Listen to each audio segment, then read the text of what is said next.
Who doesn't want a nice, clean, organized pantry? It does take a lot of work to get your pantry organized, but it takes even more work to keep it organized on a regular basis. First thing I'm going to tell you is everything is about location, location, location. It's prime real estate in that pantry at eye level.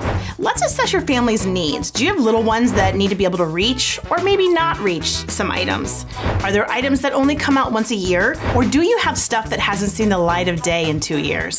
You want to make 3 piles: keep, toss, donate. You can donate to a food bank or a charity. Place the items up high that don't need to be used on a regular basis. Throw away any items that have been expired. If you've overstocked your pantry, bought too many, or won't use it, donate those items to the food bank. Keep the everyday items in your eye line. It'll be easier to access them. I'd like to call this place with a purpose. I recommend not buying any storage or organizing containers until after you've weeded out what you don't need. A good practice is to go in once a week and tidy up, usually when you're putting away the groceries.